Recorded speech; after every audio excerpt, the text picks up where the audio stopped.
नगरपालिका पुणे पिंपरी चिंचवड भारतीय जनता पार्टी आणि महायुतीचाच त्या ठिकाणी महापौर बसेल असा मला विश्वास आहे। चंद्रपूरमध्ये किडनी रॅकेट समोर आलं तर त्यामध्ये आणखी 4 ते 5 जणांची किडनी विकल्या गेल्याचं समोर आलेलं आहे। एसआयटी स्थापन झालेली आहे। किती गंभीर पाहता शेतकऱ्यांना कर्जबाजारी होऊन असं वाटतं? नाही, प्रचंड गंभीर बाब आहे। शेतकऱ्यांच्या जीवाशी खेळण्याचा हा प्रकार आहे।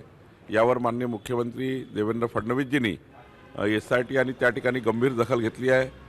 सावकारांना पकडली आहे। जे सावकार कर्जबाजारी सावकारांनी हे षडयंत्र केलं त्यांनाही पकडलं आहे। पुढच्या काळामध्ये अजून कडक कारवाई होईल आणि प्रचंड त्या ठिकाणी मजबूतीने आम्ही या ठिकाणी गुन्हे दाखल करू आणि नंतर मात्र जे जे या गुन्ह्यामागे असतील त्या सर्वांना कुणाला सोडलं जाणार नाही अशा सूचना माननीय मुख्यमंत्र्यांनी दिल्या आहेत। सामनामधून मुख्यमंत्री रात्री काल मीटिंग झाली सीएम साहेबांसोबत, त्या संदर्भात काही माहिती सांगू शकाल का? अजित पवार, तटकरे आणि सीएम साहेबांशी रात्री पहाटे सरकार म्हणून काही गोष्टी असतात, काही त्या ठिकाणी महायुती म्हणून गोष्टी असतात।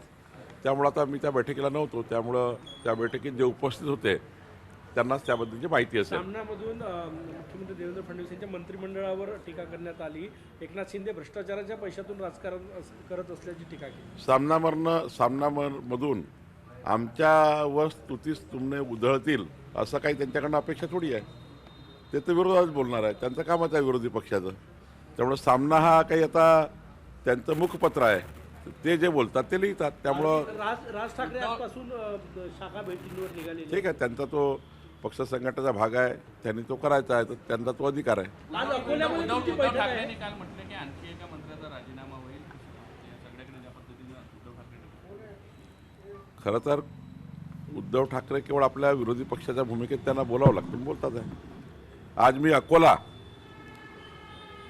परभणी आणि जालना या 3 महानगरपालिकेमध्ये आमची पक्ष संघटना आणि येणाऱ्या निवडणुकीमध्ये जो कृती कार्यक्रम आहे, म्हणजे निवडणुकीच्या फॉर्म भरण्यापासून तर निवडणुकीच्या मतदानापर्यंत भारतीय जनता पार्टीच्या संघटनेने काय त्या ठिकाणी कशी निवडणूक लढावी याकरता आमची कोर कमिटीची आणि सोबत संघटनेची बैठक आहे। या बैठकीमध्ये आम्ही निवडणूक लढण्याची रचना करणार आहोत।